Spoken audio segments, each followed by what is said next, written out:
আজ আমরা এয়ারপোর্টে এসেছি। আমাদের গন্তব্য ফুকুওক। এক নতুন দেশ, নতুন স্বপ্ন নিয়ে যাচ্ছি। ব্যাংককে ট্রানজিটে ওয়েট করছি, সূর্যোদয় দেখলাম। রাত থেকে ভোর হতে দেখছি।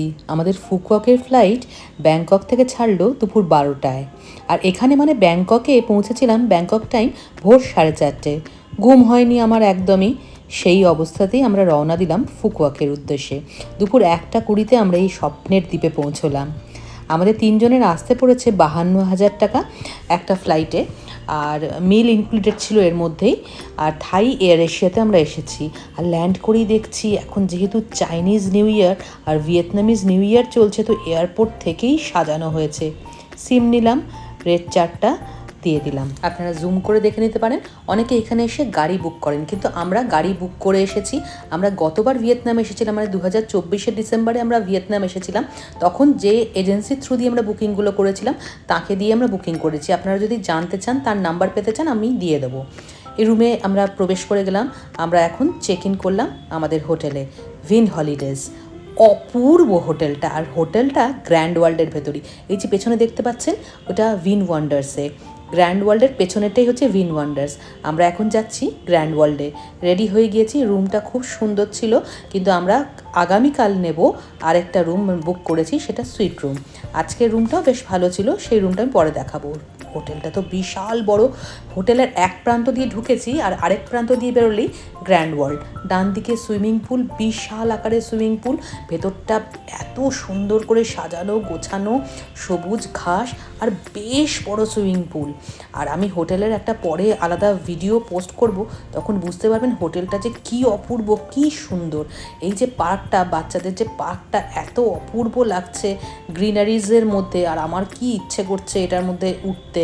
আমি তো উঠতে পারবো না ছোটোদের জিনিস, আর আমি উঠলে তো আর দেখতে হবে না, ভেঙেই যাবে। আর এটা এসছি এখন গ্র্যান্ড ওয়ার্ল্ডে। গ্র্যান্ড ওয়ার্ল্ড তো হোটেল থেকে বেরিয়ে গ্র্যান্ড ওয়ার্ল্ড, মানে গ্র্যান্ড ওয়ার্ল্ডের ভেতরেই অ্যাকচুয়ালি হোটেলটা আমরা নিয়েছি।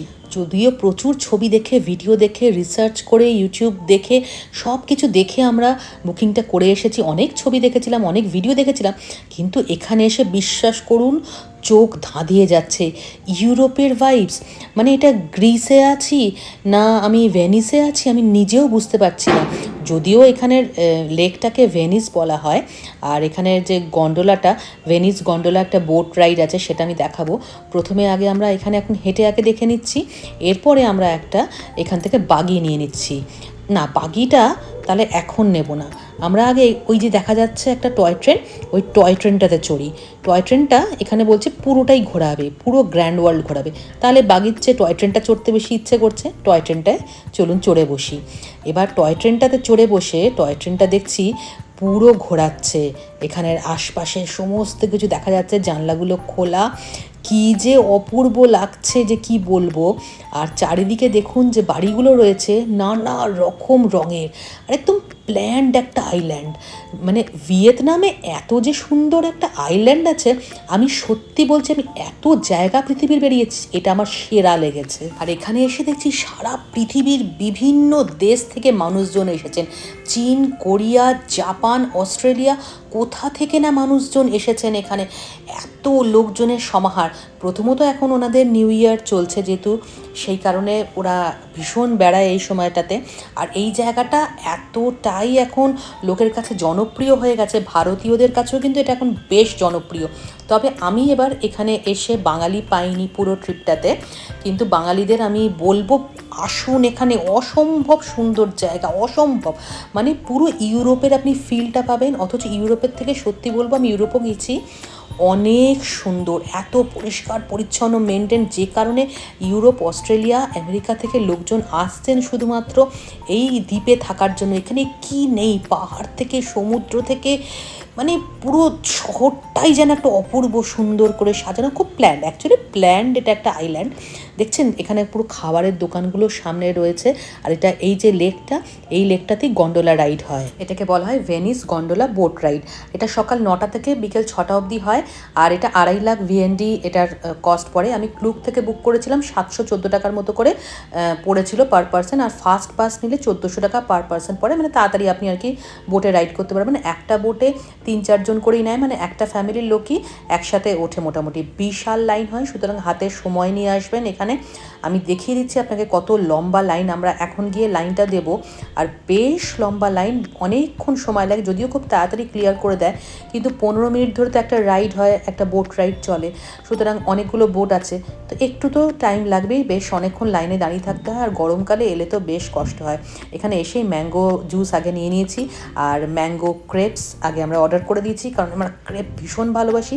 যে কোনো আমরা ভিয়েতনাম, থাইল্যান্ড এসব জায়গাতে গিয়েই বা মালয়েশিয়াতে গিয়ে আমরা আগে ক্রেপ, বা যেখানে এক এক জায়গায় এক এক রকম বলে, বানানা রুটি বলে, ম্যাঙ্গো রুটি বলে, ম্যাঙ্গো প্যানকেক বলে, আমরা ভীষণ ভালোবাসি। এটা আগে আমরা খেয়ে নিলাম, কারণ গন্ডোলাতে অনির্বাণ এখনও লাইন দিয়েছে, তাই বেশ সময় লাগবে। আর এখানে এরকম গান বাজনা হচ্ছে, পেছনে রয়েছে কুইন্টেসেন্স, এইটারও আমরা টিকিট কেটেছি, আমি সেটা পরে দেখাচ্ছি। আগে ওয়াটার ট্যাক্সি বা গন্ডোলার লাইনটা দেখুন, লম্বা সরপিলো লাইন, চলছে তো চলছেই। এখানে এসে আপনি টিকিট কাটতে পারেন, কিন্তু আগে থেকে কেটে আসাই বেটার, কারণ এখানে এসে আপনি টিকিট নাও পেতে পারেন। অবশেষে আমাদের সময় হয়েছে, আমাদের টার্ন এসেছে, আমরা উঠে পড়েছি গন্ডোলা রাইড করতে। আমি আগেও অনেক জায়গায় গন্ডোলা রাইড করেছি, কিন্তু এখানে এসে মানে প্রত্যেকটা জায়গায় একটা আলাদা সৌন্দর্য থাকে। এখানে যেমন আলো আঁধারির খেলা, এই যে আলোর জাদুকরি একটা, এর কিন্তু একটা আলাদা সৌন্দর্য আছে।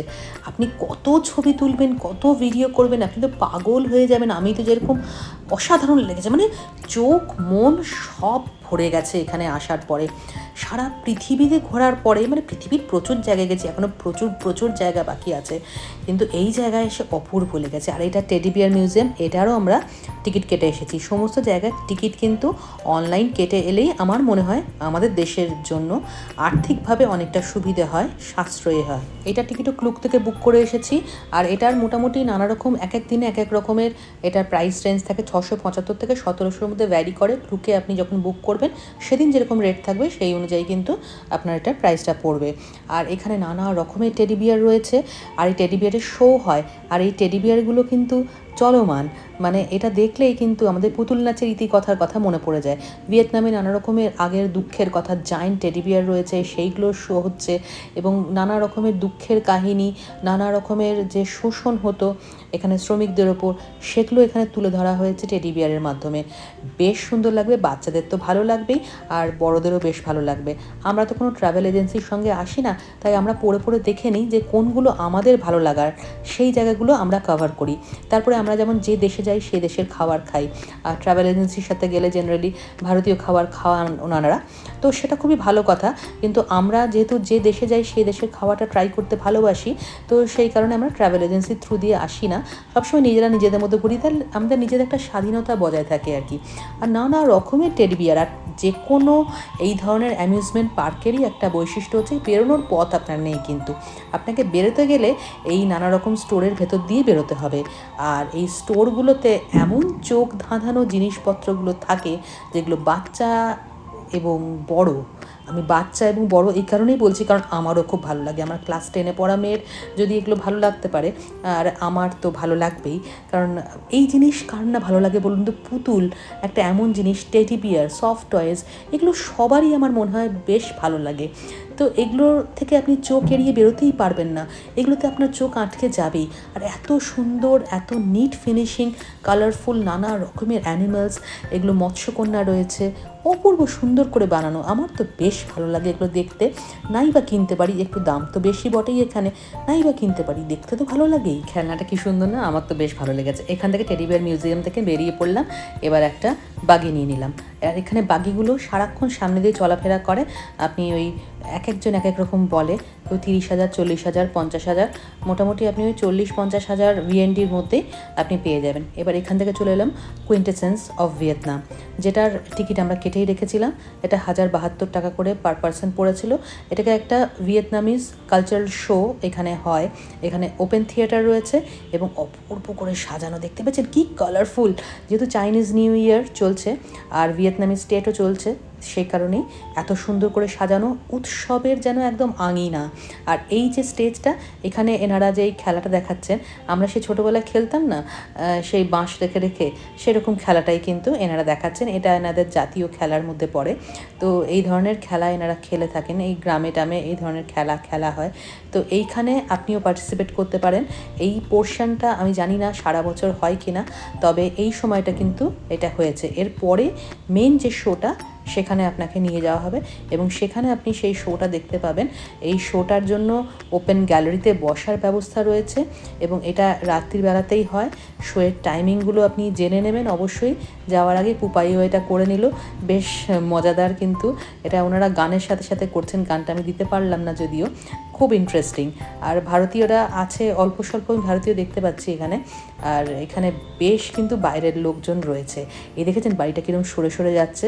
বাড়িটা কিন্তু আস্তে আস্তে ভুতুরে ভুতুরে একটা পরিবেশ তৈরি করা হয়েছে। এটা কিন্তু একটা স্টেজ শো হবে, ওপেন স্টেজ শো। দেখুন শুরু হয়ে গেছে।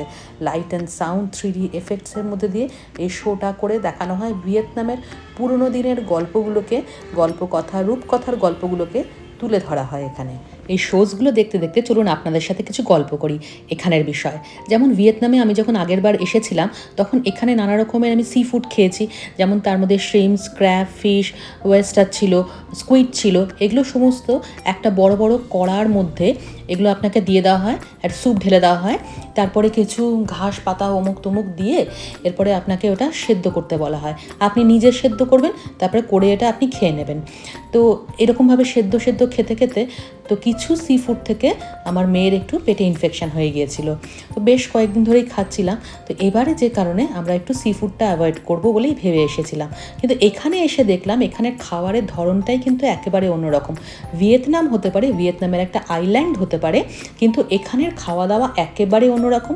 প্রপার যে মেনল্যান্ড ভিয়েতনাম, সেখানের খাওয়া দাওয়া, কালচার সবের সঙ্গে কিন্তু এখানে একটা মানে ডিফারেন্স রয়েছে।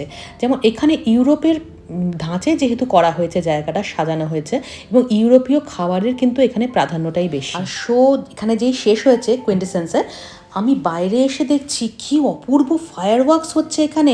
মানে চোখ ধাঁধানো ফায়ার ওয়ার্কস। হাজার হাজার মানুষ এসেছেন নানা রকম দেশ থেকে, আমি তো আগেই বলেছি। কিন্তু এতটুকু ধাক্কাধাক্কি নেই এবং এখানে প্রত্যেকটা মুহূর্ত এনজয় করার মতো। আপনি যে মুহূর্ত থেকে ফুকুওয়াকে ল্যান্ড করবেন সে মুহূর্ত থেকে আপনার ইভেন্টে একদম ভর্তি থাকবে। প্রত্যেকটা মুহূর্ত যাতে আপনি এনজয় করতে পারেন, এবং এটা অনেক রাত অবধি চলে। এবং ইউরোপিয়ানরাও কিন্তু আমি এখানে দেখছি, আমেরিকানরাও দেখছি অনেক রাত অবধি জেগে এখানে এনজয় করছেন। অথচ দেখুন এত ভিড়, এত মানুষ, কিন্তু কোনো ধাক্কাধাক্কি নেই তাদের মধ্যে। কি অপূর্ব একটা তাদের মধ্যে যেন মেলবন্ধন। সবাই একটা সবার সঙ্গে ডিস্টেন্স মেনটেন করেন। ওই হাই হ্যালোটুকুই অবধি ঠিক আছে, তার বেশি কিন্তু কোনো মানুষের সাথে কথা বলেন না। এত চীনের লোক, জাপানের লোক রয়েছেন, আমি এখানে দেখতে পাচ্ছি কোরিয়ার লোকও রয়েছেন। তারা কিন্তু প্রত্যেকে নিজের পরিবারের মধ্যেই কিন্তু সীমাবদ্ধ, নিজের বন্ধু বান্ধবের মধ্যেই সীমাবদ্ধ। কিন্তু অন্যের সঙ্গে এনারা কথাও বলেন না, ওই মিষ্টি একটা হাসি দেন, সৌজন্যমূলক একটা হাসি, ব্যাস সেখানেই শেষ। এটার জন্যই আমার এইসব দেশগুলো ভীষণ ভালো লাগে। যাই হোক, আমাকে অনেকেই জিজ্ঞেস করেন যে কীরকম কী খরচা হলো। তো আমি ডিটেল ভাগ করে করে বলে দিচ্ছি। এবার আপনারা আপনাদের মতো হিসেব করে নিজেদের মতো যাতে যেতে পারেন সেরকম আমি সবকটা কিন্তু ডিভিশনই মোটামুটি বলে দিলাম। এরপরে আপনারা আপনাদের বাজেট অনুযায়ী আপনারা যাতে প্ল্যান করতে পারেন। আমি আমার বাজেট অনুযায়ী যেরকমভাবে বেড়াই আমি সেরকমভাবে বললাম। তো এবার আমি টোটালটা এখনও পর্যন্ত করিনি, বা আমি করিও না সেরকমভাবে। আমি প্রত্যেকটা ভাগ আমি বলে দিই, যে ফ্লাইটের কস্ট বলে দিলাম, এখানে এক একটা শো কীরকম কস্টের হয়, এখানে গাড়িতে উঠলে আপনার কীরকম খরচা হয়, যেমন ওই 50,000 VNDর মধ্যে আপনার খরচা হচ্ছে। তো এইরকমভাবে মোটামুটি আপনি হিসেব করে নিন আপনি কীরকম খরচা করতে চান। এবার আপনি যদি ট্রাভেল এজেন্টের সঙ্গে আসেন, ওনারা একটা প্যাকেজ ভাবে ডিল করেন, তো সেক্ষেত্রে ওনাদের মতো চলতে হয় বলে আমরা সেটা চলতে পারি না, যে কারণে আমরা নিজেদের মতো হয়তো একটু বেশি খরচা হয় কিন্তু সেটাই করি। এই গ্র্যান্ড ওয়ার্ল্ডে যদি আপনি আসেন বা একা আসেন, আমি সেটা বলতে পারি আপনি সারা দিনের জন্য কিন্তু সময় নিয়ে আসবেন। আর রাত্রি 9:30টার সময় এই শোটা কিন্তু মিস করবেন না। এছাড়াও একটা ওয়াটার শো হয়, যেটা আমি আরেকটা ব্লগে পরে দেখাবো। এই শোটা আমি পরের দিন কভার করতে পেরেছি, কারণ যেদিনকে এই শোটা হয়েছিল সেদিনকে ওই শোটা কিন্তু হয়নি, এটা পরের দিন হয়েছিল। আর আজকে তো আমি ডে 1-এর ব্লগটা দিলাম ফুকওয়াকের। ডে 1-এ তো আমরা গ্র্যান্ড ওয়ার্ল্ডেই ছিলাম, আর সেকেন্ড দিন আমরা কি করেছি, থার্ড দিন কি করেছি, বা পরের দিনগুলোতে আমরা কি করেছি সেগুলো আমি পরবর্তী ব্লগে দেবো। আর তারপরেও আমরা গ্র্যান্ড ওয়ার্ল্ডে কিন্তু যেহেতু ছিলাম গ্র্যান্ড ওয়ার্ল্ডের ভেতরেই, তাই আমরা অন্য শোজগুলোও দেখেছি। সেগুলো কীরকম সেটা আমি আরেকটা ব্লগে পরে আপনাদের জানাবো। আমার ব্লগ যদি আপনাদের ইনফরমেটিভ লাগে তাহলে একটা লাইক করে দেবেন। সকলের সঙ্গে থাকুন ট্রাভেল, ফুড অ্যান্ড লাইফের সঙ্গে। বাই।